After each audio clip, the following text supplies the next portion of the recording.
you're not treating your admin day like a strategy meeting with your future self, you're choosing to stay under the $1 million club.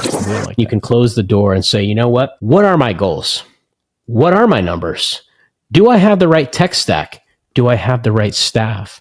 Do I have the right team around me? Or am I just running everything blind and hoping everything happens to me, right? Have a plan, have a game plan. What are you doing at 8 a.m., 9 a.m., 10 a.m., 11 a.m.? And this day, if you have intention and you wake up early and you get to your practice, or let's say you don't even go to the practice because there's just noise and distraction there, you need to focus on signal. Kevin O'Leary says, focus on signal, stop focusing on noise.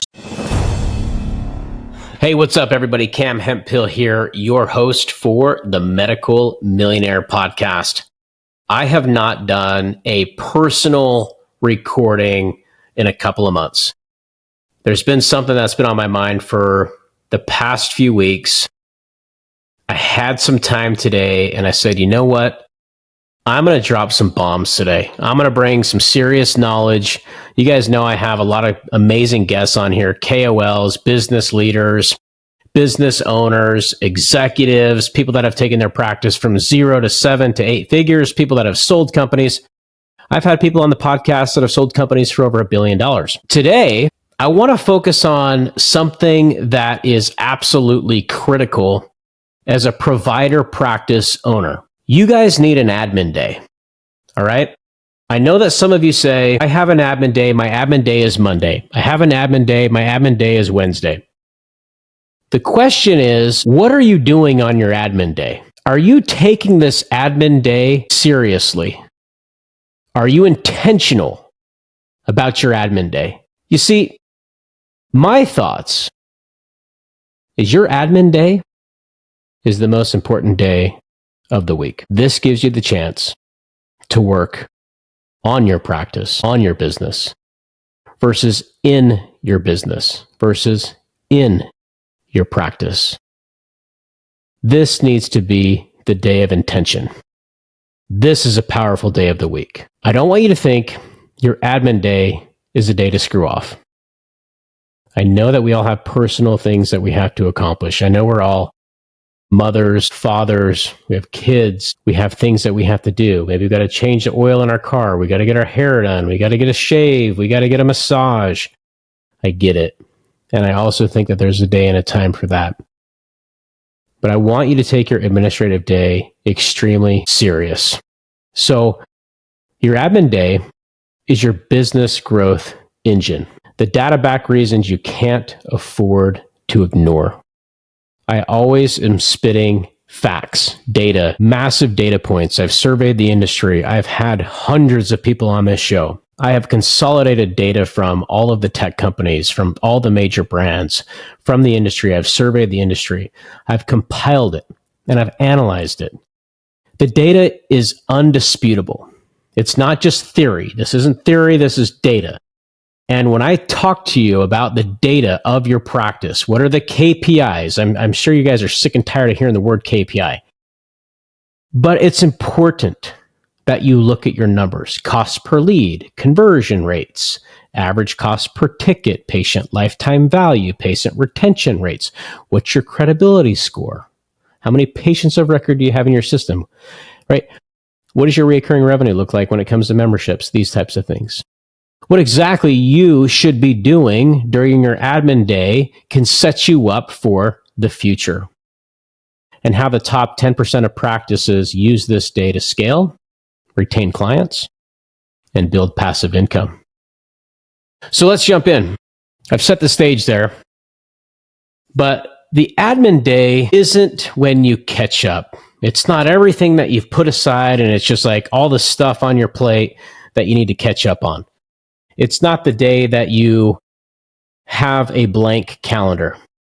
And I get it. As a practice owner and as the major provider, the major income producing asset for your practice, if that's you, and hopefully you have other providers that are competing with you. And if you're not, you'll get there if you want to get there, right? This is not a day to catch up.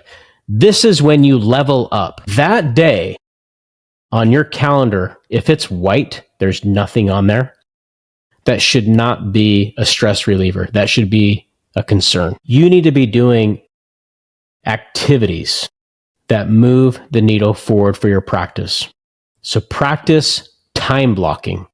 I want you to practice time blocking. So if your admin day is Monday, this doesn't mean you have a 3-day weekend. Okay? If you're closed Saturday, Sunday, you're closed Saturday, Sunday, you're back to work Monday. And the reason why I'm so big on this is because nobody is taking this day with intention. Maybe some, but I bet you if I was to survey the industry, the numbers would be staggering. Okay, this is not a day to screw off. This is the day to prepare you for the battlefield of why you're there, what you're doing. Because as a practice owner, provider owner, during the day when your calendar is flooded with patients, your staff is running around like crazy, they're posting stuff on social media, you're putting things into the EMR, you're evaluating software solutions, you're talking about some financials of the practice, maybe you're looking at a new space. It is controlled chaos while you're trying to deliver a result to your patient and deliver the best outcome. That's why this day is the most important part. This is when the entrepreneur shines. Okay, so that's the mental shift. So this is when you work on your business. There's a big difference between working on your business and in your business. You guys have heard me say that before. But the people that take the time to work on their business are the ones that move the needle, continuously move the needle. This is the time you have to actually think. It's very hard to think about your practice, about your business when you have patients in the chair. It's very hard. Your focus is them. Your focus is the outcome. Deliver the patient experience. Deliver the result. But this day, this is your day. This is the practice's day. This is when you can close the door and say, you know what? What are my goals? What are my numbers? Do I have the right tech stack? Do I have the right staff? Do I have the right team around me? Where am I going? Do I have a map? Or am I just running everything blind and hoping everything happens to me? Right? Have a plan. Have a game plan. Time block. What are you doing at 8 a.m., 9 a.m., 10 a.m., 11 a.m., and 12? Okay. And maybe if you want the other half of the day to yourself, to go get your nails done, your hair did, whatever it is, or, for us dudes, if you just want to go play golf or go to the gym, stay longer, hang out, chill, watch some TV, Netflix, I don't know. But this day, if you have intention and you wake up early and you get to your practice, or let's say you don't even go to the practice because there's just noise and distraction there. You need to focus on signal. Kevin O'Leary says, focus on signal, stop focusing on noise. And if you're continuously focusing on signal and you separate yourself from the noise, you leave the practice, you focus on you focus on the day, you show up with intention at 7 a.m. From 7 a.m. to 8 a.m., you're clearly focused on one objective. From 8 to 9, you're focused on one objective. From 9 to 10, you're focused on an objective. From 10 to 11, you're focused on an objective, and 11 to 12. How many hours is that? Okay, 7 to 12, right? Certain amount of hours, 5 hours, then go take the rest of the time to go do all the appointments and extra stuff that you need to get done as a human being to continue to evolve. Okay, if you do that, if you take this time with intention and build on it, and you do this for a year, you do this for a full year, how many weeks are in a year? 52 times 5. You just worked on your business. After that, your 260 hours, you worked on that business. Divided by 24 hours, 10 days. You just worked on your business 10 days. So that's the difference, is then you can actually build the roadmap. You could build the plan. You can actually think. This is the time when you need to think, right? Every hour you spend working on your business saves you 10 hours of chaos later. I see this all the time, and I'm going to give you an example. Talking with a practice recently. They do not have a standard operating procedure from post-treatment to checkout. Meaning, when the treatment's done and they're going to checkout, there is not a standard operating procedure. There's 3 people managing the front desk, and there is not a process. We all know we should get a review. We all know we should connect on social media. We all know we want to rebook them.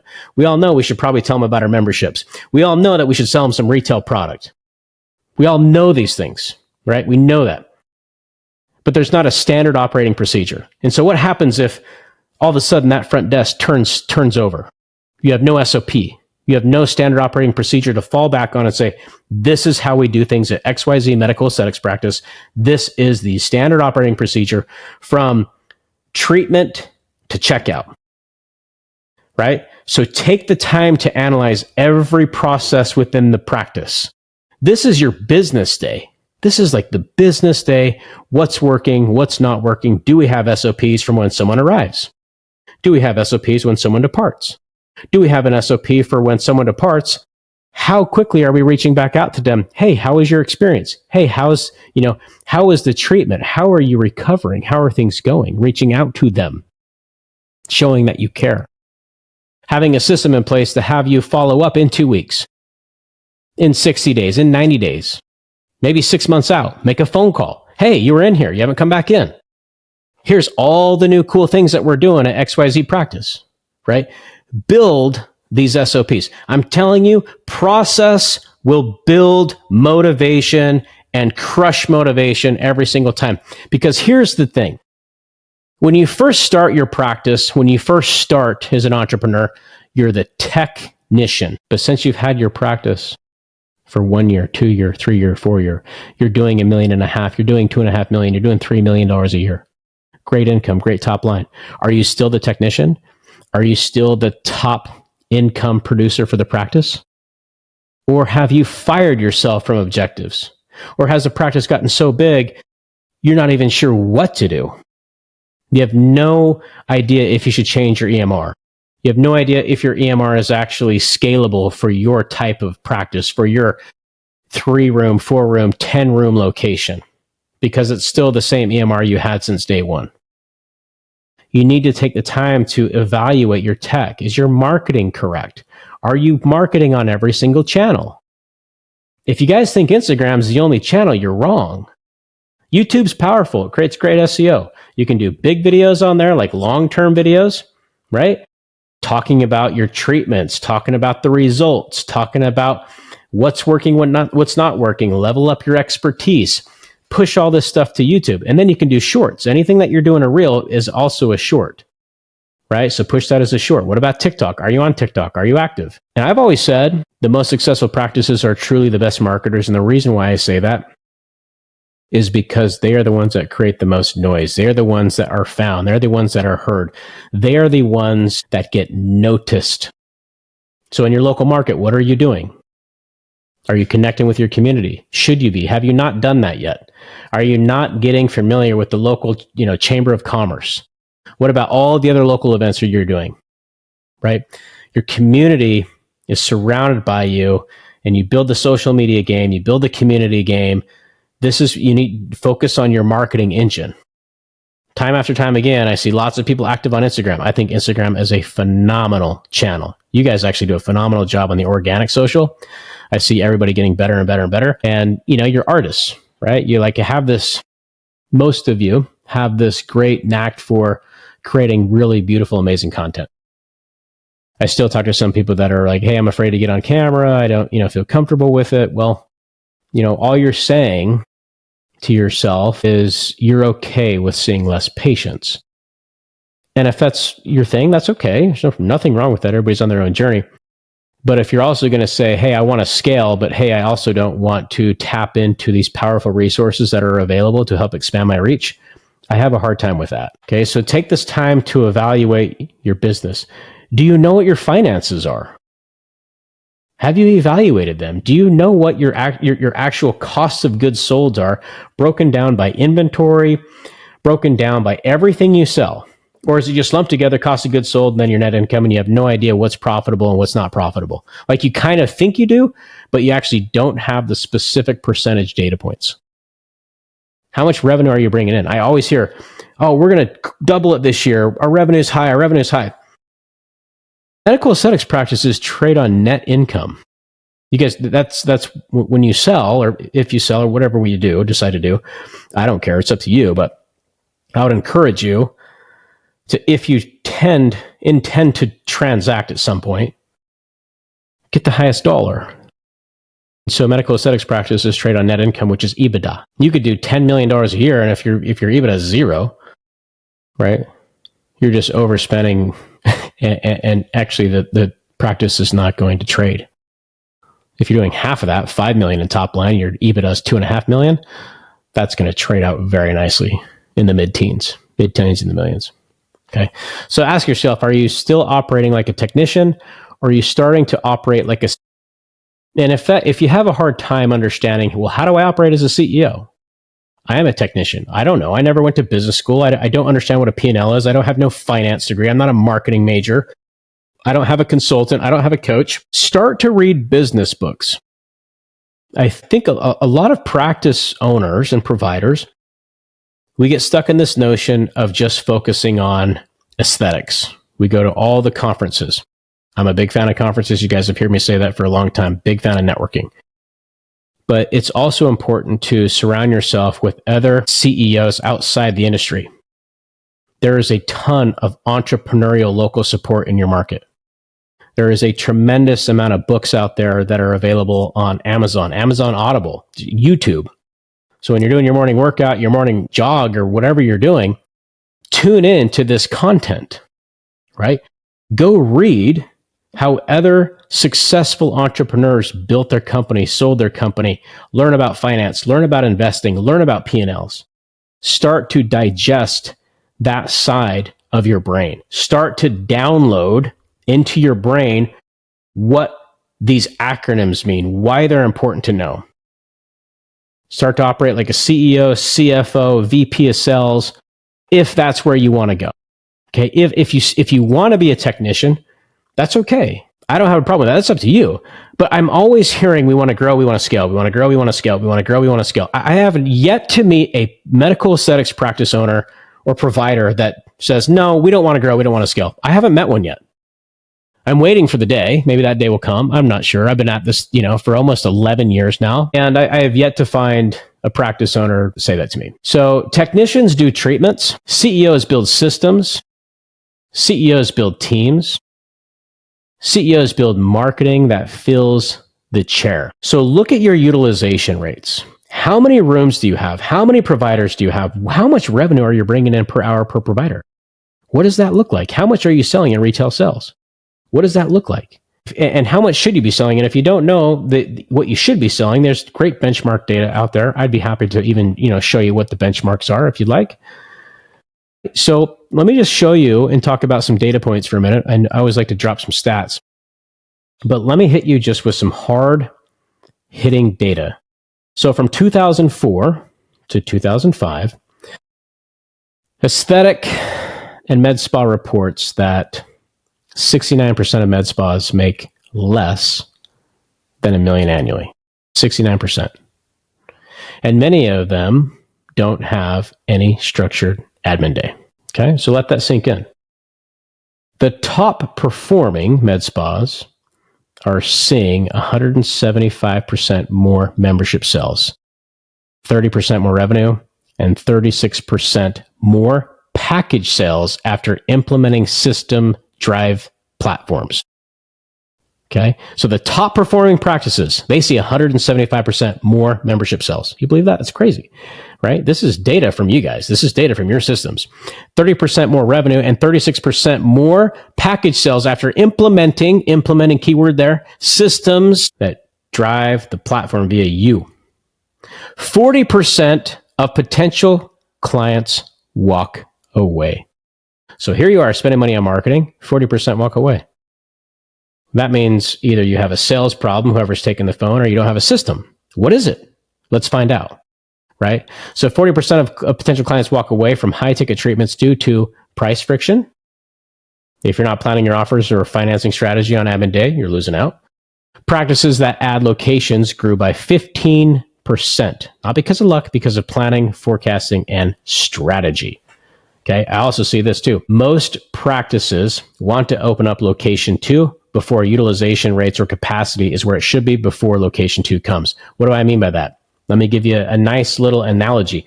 Let's say you have a piece of real estate. You want to go buy a fourplex. I'll make it simple, okay? I want to go buy a fourplex, my first real estate investment property. All right, cool. There's 4 doors, okay? And let's say 2 of them are rented. Well, now you have to rent out the other 2. But I'm ready to go buy my next floor, my next fourplex. Why are you not focusing on renting the other 2 doors before buying or acquiring your next fourplex, right? Listen to the market. You want to get those other 2 rooms or those other 2 units, if you will, rented, right? Because when you rent those units, you're going to create passive income, cash flow, understand the market. Last thing you want to do is go open up a new location and not be able to fill up the utilization or capacity of it. So if you're not treating your admin day like a strategy meeting with your future self, you're choosing to stay under the $1 million club. And we don't like that. We want you guys to accelerate, elevate, and I'll talk about what an intentional admin day looks like. Not scrolling Instagram, not catching up on laundry. Let's talk about a couple of things here. So money moves. I want you to run your revenue reports. I want you to identify underperforming services. Review your lead to booking conversion rate. Check your cost per lead. Is it high? Is it low? Do you know how to check it? Then I want you to look at some retention strategy. Audit your memberships and packages. Are they converting? What is your patient lifetime value? Is it increasing? Is it decreasing? Set up automated follow-ups. Set up SOPs. Rebook reminders. Personalized email offers. 91% of clients check online reviews before booking. You need to be managing this weekly. 91%. That's how important reviews are in this industry. I was recently at a conference and we were talking about rapid attribution, rapid touch points before booking. And I came up with this rapid attribution touch point because your specific patient, your client is sophisticated. We have access to find out who you are in a very rapid manner. I could find your Instagram, your website, and your social media handles with under a minute. I could, if right now, if I was to go pull up, hey, MedSpa near me in my area, it's going to pull up the map. I'm probably going to look to see who has the best reviews. I can quickly see that. Doesn't take a lot of time. Cool. I click that one. That one's in proximity. They have great reviews. Read a couple of them. Cool. Done. Go to the website. Oh, website looks great. Cool. They have the services. Okay, let's look at the Instagram. Oh, I like her. Oh, she has great personality. Oh, her work is great. Book online. Can I book online? Because I don't want to call them. I don't have time. I got a meeting coming up. Book online. Yep, they're easy. Is it easy to book online or is it like complicated? Okay, great, cool. Can I make a deposit for my appointment? Because I want to, because I want to show them I'm serious. Yes, I could do that. Okay, cool, great. I'll be there Tuesday at 2:00. Okay, those types of things. I want you to look at your marketing metrics. What campaigns worked last week? What flopped? Do some A/B testing. How is your email open rate? What is your click-through rates? Are they above benchmark or are they below? Look at your engagement versus conversions. Little hint here. Vanity metrics don't pay rent. Okay. I want you to look at conversions. Look at team culture. Review team KPIs. Hold a quick feedback loop. Who are your staff? Are they aligned with your vision? Do they understand the goals? Do they understand your objective? Do you have a vision? Do you have a mission? Do you have a company statement? Build one. Okay. Bonus your front desk, your team that handles the objections, the upsells, the repeat visits. If you don't have compensation plans corrected, or let's say you have an improper compensation plan for your front staff, whoever's taking the phone calls, whoever is following up with patients, if it's just, here's how much you make an hour, here's your salary, and you treat them like somebody that is, let's just say, an outsourced virtual assistant, if they're treated that way and if they're underpaid, they're going to underperform. I think that chair, that front desk chair, is not your, like, calling them a receptionist. If you, let's just be bold here. If you have a receptionist or you have, oh, they run the front desk, if that's what you call them and that's what you're paying them, then that's the result you're going to get. That you better expect a receptionist. You better expect a front desk person to be taking those phone calls and, basically striking out when someone's calling and you don't have a script and they're not professional and they don't know the value proposition of the practice. They don't know the treatments. They're not asking the right questions. They're not getting bookings for the practice. You quit being mad at them. You hired the wrong person and you gave them the wrong title. That person in that chair that runs the phone calls that are coming into the practice, that runs the booking mechanism, that is selling your time, I think that they should be one of the most compensated people at the practice. And you should build a robust compensation plan that has built off of performance. Sure, give them a base, right? Make the base lower than the performance. Make them perform. Find the right candidate. Don't just post on Instagram and hoping you're going to get somebody that wants to come work there for the benefits of working in a med spa. Oh, cute. I'm going to go work there. I'm going to get, maybe I'll get a discount on Botox and I'll get a discount on microneedling. I'll get a cute facial. Nope. Wrong person, wrong candidate, out. See ya. Bye. Nope. Not happening. I want somebody that wants to make good income. I want a professional. I want somebody who has phone experience, who's worked at a practice, who has a track record, who understands what these treatments are, who understands our value proposition, our mission statement, who shows up early, who shows initiative, who wants to impact their career, a person that wants to be a part of the team. I'd go to professional platforms and I would have a very powerful job description with great pay. And you're going to get a candidate that's going to make you so much money that you're going to say, man, I wish I did this years ago. I wish Cameron would have produced this episode years ago. That position is just undervalued. And give them a fancy title. Give them the title they deserve. Come up with an awesome title. I don't care what it is, but come up with something like front desk, office admin, receptionist. No. Right? Like they orchestrate the revenue for the practice. You should call them like the revenue booking manager, right? Something like that. Like something that is chief revenue booking officer. Ooh, that sounds pretty attractive. Something like that. Put that star on their chest. They're important, right? Something like that. Team culture, okay? Client experience audits. Secret shop your own practice. You ever done that? You ever called your own practice, or you ever had somebody go in there and, just get feedback, positive feedback, negative feedback, make a phone call, tell them you're interested in booking, have someone do it for you, put it on speaker, record it. I mean, it's not to test them. It's just to see how you're doing and to get feedback and see what's happening, because this is what's happening when potential patients are calling you. Okay. Very important. Test your booking flow. Is it easy? Have they updated their systems? If your booking flow is convoluted, if it's challenging for people to actually make a booking on the internet, you're having people back out. So here you are, you have a great website, you got a great Instagram, you throw your link out there, people click on it, try to book, and they can't figure it out and they bail. That's terrible. You've already done the hard work. Now you have this software that's throwing up all of these blockers for you. Okay, I would analyze that. That's very, very important. Is your intake form outdated? What about your thank you email? Is that dull? Is it exciting? Does it help them? Does it give value? Okay. So again, your admin day is when you build the business your future team will inherit. Okay, so stay with me. The biggest mistakes owners make, this is going to get meaty. The admin day, again, to build on it, it's not the catch-up day for your inbox. It's not the errand day. It's not the day off because it's slow. Okay, the real mistake, skipping admin day equals skipping scalability. So if you want to skip your admin day, you want to just not have a strategy, not have a plan, don't take it serious, it's not intentional, oh, it's just my admin day. You're losing. You will lose. There will be other people out there that are taking that admin day very serious. And I think the purpose of this recording is just really to wake us up. It's not that I don't want to come at you guys you're all doing it wrong. You're all doing beautiful, amazing, great things. You guys have a skill set that I don't have. I'm the worst artist for whatever reason. I've always been the worst artist. I couldn't imagine taking my shitty art and then putting that on someone's body. I mean, I would have some serious lawsuits and probably be asked to leave the town. So I admire that. I truly do. My daughter, my oldest daughter, Jane, amazing artist. I don't know where she got it.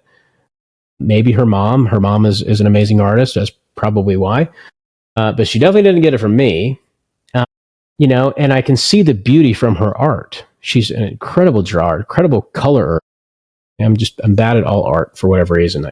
I'm decent at photography. I can take some really good pictures. So I have an eye for seeing beauty, but I can't put pen to paper. And your guys' hands are so important, right? I can't put the hand to paper. I can see it, but I just don't have that skill set. The skill set that I do have is systems, processes, automation, and the ability to take something special and turning into something extraordinary. That's what I'm really good at. But it's me just saying, hey guys, the administrative day is not a day to relax. And when I have found the most success in my life is when I decided to wake up earlier than everybody else. I made a very intentional decision to start waking up at 4:30 in the morning. Some of you say, okay, I'm not going to wake up at 4:30 in the morning. That's fine. That's, we're all different people. All good. That when I started getting really busy, when I was growing in my last company, there was I would have to change that to 3:30. I mean, I'm in bed pretty early. I get plenty of sleep. 3:30 wake ups, that alarm goes off. And I have a very religious morning routine habit. Like, I'm very, very disciplined. For those of you that know me more intimately, you'll understand I'm very disciplined and I'm routine oriented. But there's always a time where I had a couple hours to me where it was just dead quiet. Dead quiet. The kids are sleeping. Wife's still sleeping. Emails are not coming in. And I have the ability to think. And I have the ability to really think about long-term objectives. Where are we at? Where are we going? What are we building? What is happening? What does the process look like? Is the process still working? Have we outgrown the current process? What do the numbers look like? Maybe I don't know, so I need to educate myself on finance. I'm a provider. I'm not a salesperson. Okay, well, let's start to learn about sales. And not to become cheeseball Charlie salesperson, but how to have open conversations with our patients and ask questions and find out pain points and prick on emotion. Right? Because they're all there to see transformation. They're not there for the quickie, poke, poke, poke, Botox out. They want transformation. And it's your job to give them that.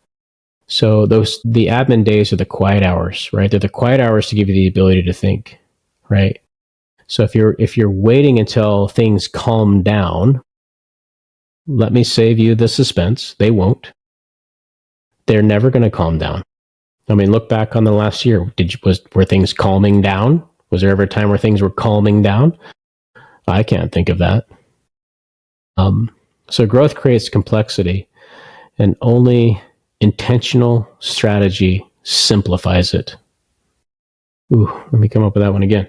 Growth creates complexity, and only intentional strategy simplifies it. So if you get anything from this episode, drill into that. Every missed admin day costs you money, momentum, and mental bandwidth. Last one here, guys. Hang with me. Success habits of scaling practices. Okay, I want to jump in here just for a minute.